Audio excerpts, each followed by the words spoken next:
got no mask to wear outside, and it's almost grocery time. Well, don't worry, get crafty.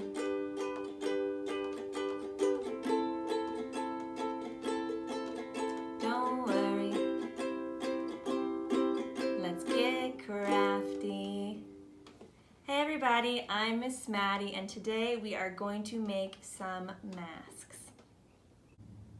So when my friends at Oz Arts asked me if I would make a video for you guys and show you how to make masks, my first thought was, great, I love masks. Like this mask, and this one to be or not to be. You get the idea.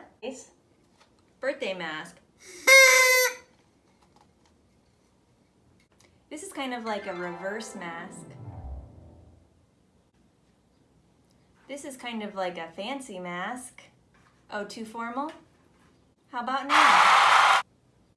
But they weren't talking about those kind of masks. They were talking about the masks recommended for us to wear by the CDC. Now, what is the CDC? What does CDC even stand for? Cats doing the cha-cha? Cauliflower doesn't call? Crazy dingo catastrophe? Kooky dog cake? CDC stands for Center for Disease Control and Prevention. So they have recommended that everyone wears masks when they go outside. So if you have to go to the grocery store, if you have to run errands, they want you to wear this mask, and that keeps you safe and healthy, and it keeps other people safe and healthy too. Now, I know what you might be thinking. I don't want to wear a mask. Why is the CDC telling me what to do? Look, I get it, but we have to keep everybody safe. I'm not convinced, and I don't want to do it. Look, when you make and wear a mask, you're basically like a superhero. Really? Yeah, you're like the coolest superhero ever because you're keeping everybody safe. It's awesome. I'd like to think of myself as a superhero. I've always kind of thought I might look good in a cape. You would. So we're gonna make capes? No, we're gonna make masks. Pay attention. All right, good talk, high five. So if you go to the CDC website, you'll see they've got really clear instructions showing you how to make your own mask. And everything we do today in this tutorial is gonna be following those guidelines. So not only are you gonna have a fashionable, crafty mask, it's also gonna be safe to wear. All right, and first up is the T-shirt mask. And this one's pretty easy, so if you're kind of doubting your crafty prowess, I would recommend trying this one.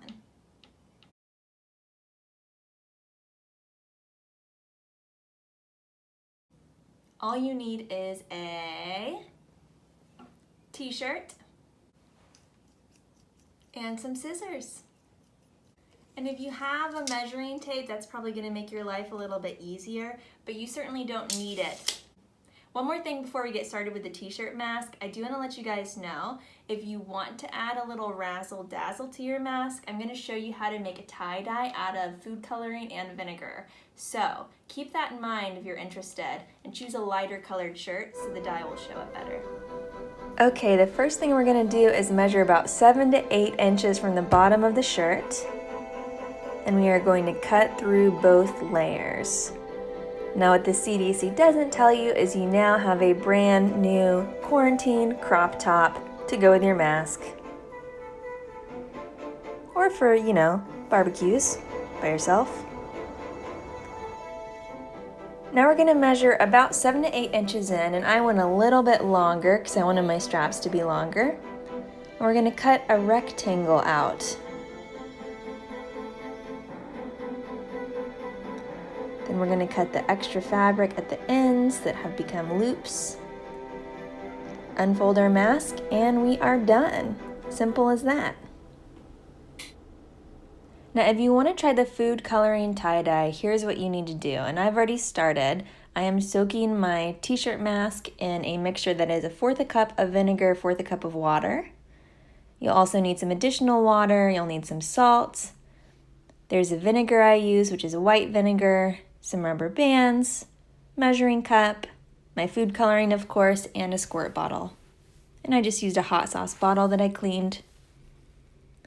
So you soak your T-shirt mask in the vinegar water mixture for 30 minutes. Then you're going to wring it out.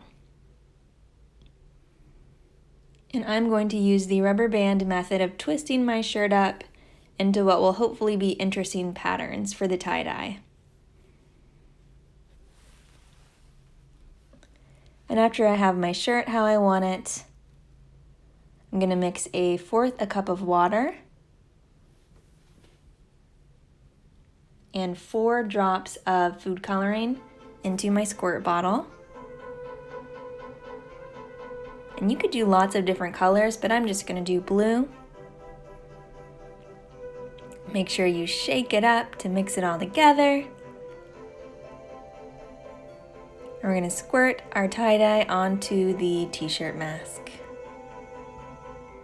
Once you get one side covered, go ahead and flip it on over, get the other side, and you're going to let this sit for about 24 hours. Now what I'm going to do is I'm going to make a salt water mixture, which is going to help the tie-dye to set. And I did about 5 tablespoons of salt in a bowl of water. I'm just going to mix it together with my hands. Then I'm going to really soak my shirt. So I'm taking all the rubber bands off, soaking it in the salt water.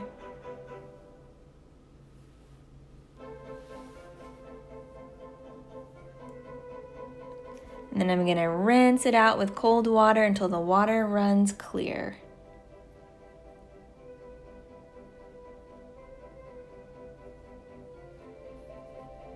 Squeeze it out, and now you're ready to hang it up to dry. And if it's sunny outside, you can put it outside. And you can see I've got some nice shades of light blue.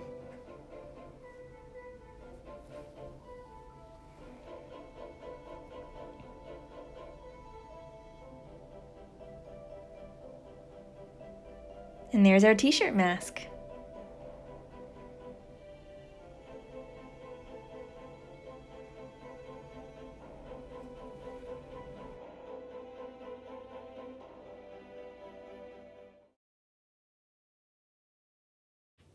Now we are going to make the bandana style mask.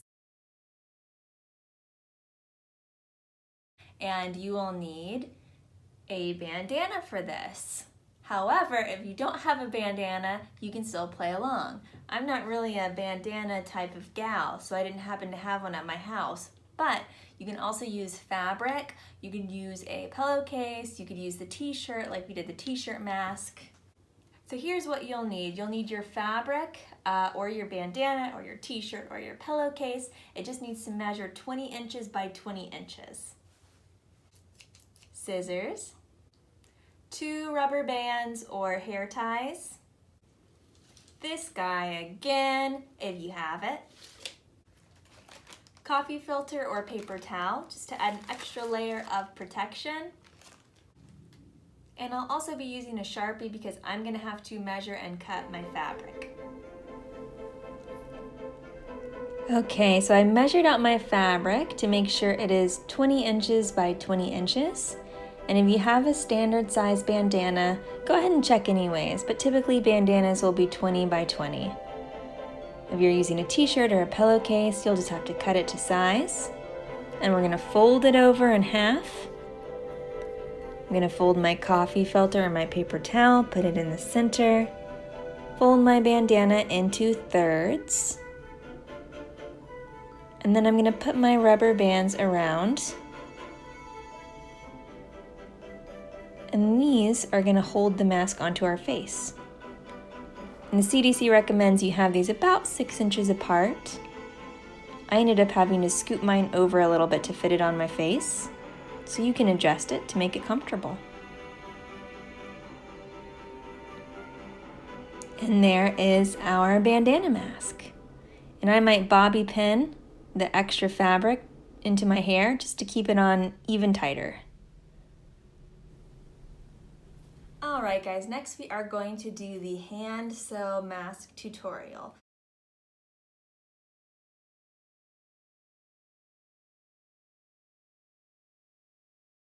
Now you might be like me, you might not have a sewing machine. My sewing machine! I heard you talking about me, saying I don't exist. I'm so embarrassed, I didn't think you would hear any of this. Why won't you just use me, Maddie? I know, but I usually end up hand sewing. I mean, you got all the wee and the da-da-da-da-da-da, and I feel like you always get tangled up when I try to use you.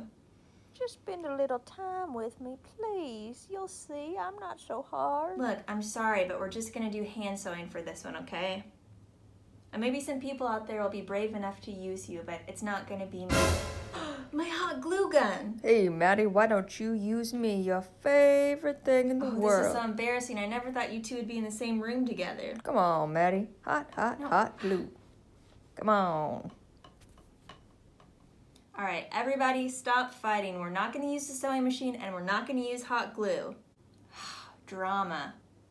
I'm sorry you had to see that. Things get really heated around here sometimes. Hey, did somebody say heated? How about some hot glue? Shh.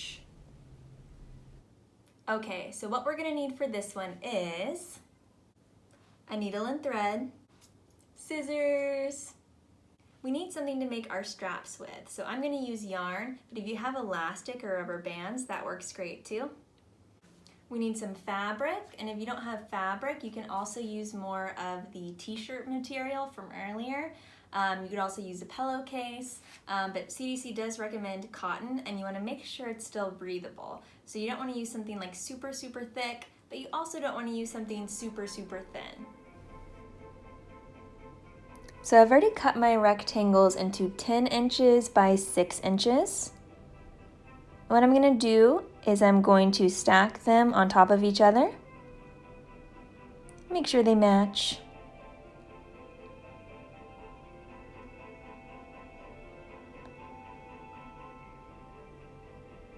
I'm gonna go ahead and thread my needle, and I'm gonna sew 1/4 of an inch on the top.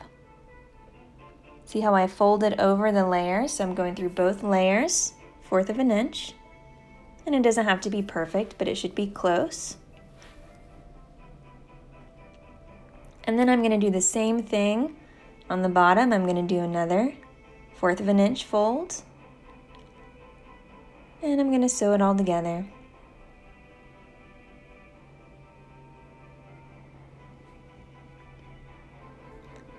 And we're following the CDC directions, but we're going in a slightly different order.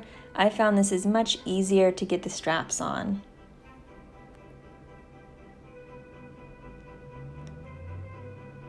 So we need about 6-inch straps, and I'm going to use my yarn. And I'm gonna kind of fold it over like it's in a sleeping bag. And that should be about 1/2 of an inch. And then I'm gonna sew up the sides of the sleeping bag, and I wanna make sure that I don't sew the yarn. I'm creating kind of a pocket.